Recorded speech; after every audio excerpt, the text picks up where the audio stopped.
It's the moment you've all been waiting for. Friday Night Football is back, and tonight marks the start of the 2023 high school football season. 2.5 months of local teams going head to head.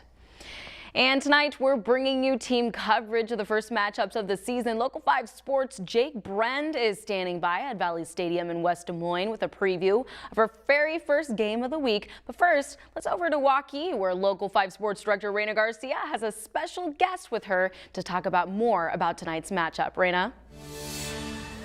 Hey Larissa, I'm out here in Waukee getting ready for the Warriors as they take on Ames in the first game of the season. We still got about an hour until kickoff, but tonight's game is really exciting because one of the teams, the Ames Little Cyclones, we are featuring them in a brand new segment this year called Inside the Huddle, and that is where we will follow the team throughout their journey of the season as they pursue the ultimate goal, which is a state championship.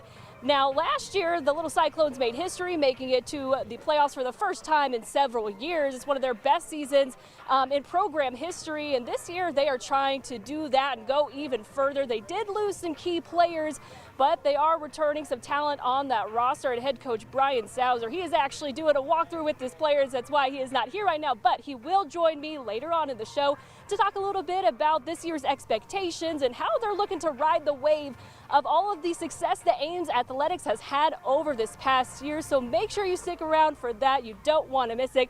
Reporting from Waukee Stadium, Reina Garcia, Local 5 Sports. All right, Reina, thank you. Now let's head over to Valley, where Jake Brend has a preview of a pretty important game. Jake?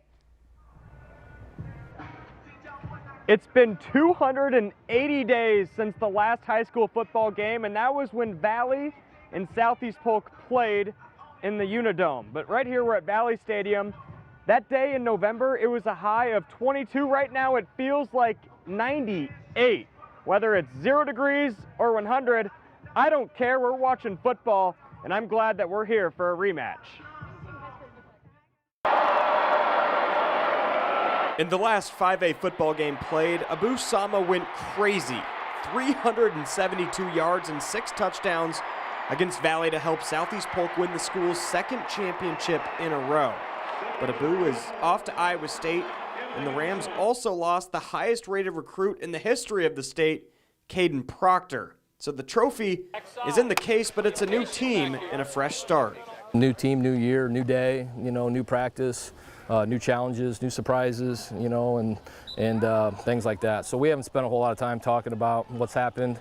I think our guys understand that. 5 years ago, Southeast Polk wasn't really even a contender for the state championship, but now we're running the table. But like I said, last year is a completely different year than this year. Valley coming up 1 game short wasn't a failure by any stretch of the mean. They were a 14 seed and upset their way to the title game. I feel like the younger dudes that came in definitely grew up a lot, matured a lot, and we're ready for next season. I think making it to the championship last year, it kind of gave us that pump to let's go. We're ready for the next season.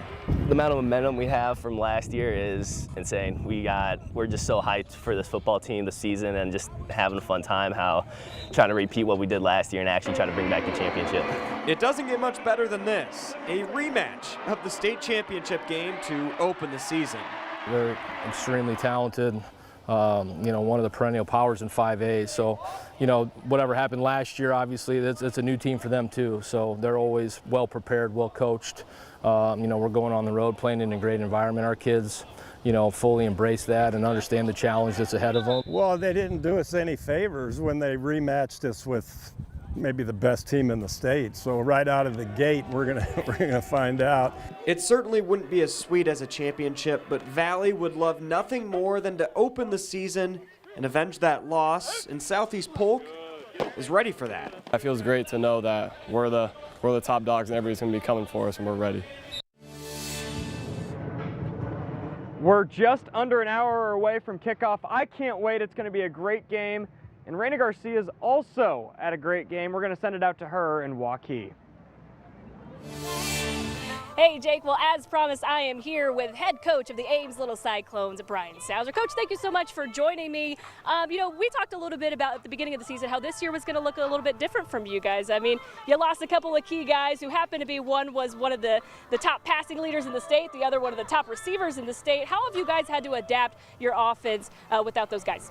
Well, it's certainly a lot different without Dallas and Jalen in there this year, so we've kind of retooled a little bit and tried to base it off the personnel that we have. And so we're a very, very different football team. High school football, you do your best to try and adapt to your personnel, but we're a lot more run heavy. Our quarterback's going to probably be a lot more involved in the run game than we had the past couple of years, but the kids have embraced kind of the new way of doing things on offense, and I'm really excited about the kids and the progress they've made over the past few months. Yeah, you guys open up the season here on the road against Waukee. Definitely a good test right out of the gate. I mean, how have you prepared your guys for this matchup? Week one's tricky for everybody because you're kind of guessing on a lot of things, but obviously we know that Waukee has 4 starters back on the O-line, a quarterback, a running back, a receiver, some very talented kids. So going on the road against Coach Baker, Coach Team, he's a very good football coach, is certainly a challenge week one, but we've tried to base it off what we saw from last year and maybe a little bit last week in their Dowling scrimmage, but you're kind of flying blind week one, but it's the same for everybody, so you just do your best to prepare, and then you get ready for anything to happen out there. So you kind of have plan A, B, and C, and D, and you just hope you can hang on for 4 quarters. There you go. And now you mentioned too that this group, you describe them as grinders. They put in a lot of work in the off season. How does that help prepare them for this moment when the lights turn on? I'm hoping they can just go play relaxed football, especially in the first quarter. I mean, they understand. I hate to use the word ugly football because it's still just football, but they're kind of embracing the idea. We're just trying to get 4 yards and grind it out and play a little bit slower. It might not be the most exciting style of football, but that kind of exemplifies their mindset. Gritty, grinders, that type of thing. I mean, we had a great lift this morning on the game day. I mean, it's supposed to be just a light lift, and the kids are in there, deadlifting 405 pounds on a game day. So they just have a different mentality, which hopefully they can carry that over to the field on a Friday night and play good, hard, physical football. Yeah, well, I'm sure you guys are chomping at the bit to get out there. We're excited to see it week one. Well, thank you so much, Coach, for your time. And you can catch those highlights tonight, Friday Night Blitz, right after the 10 p.m. newscast, so make sure to tune in. Reporting live from Waukee, Reina Garcia, Local 5 Sports.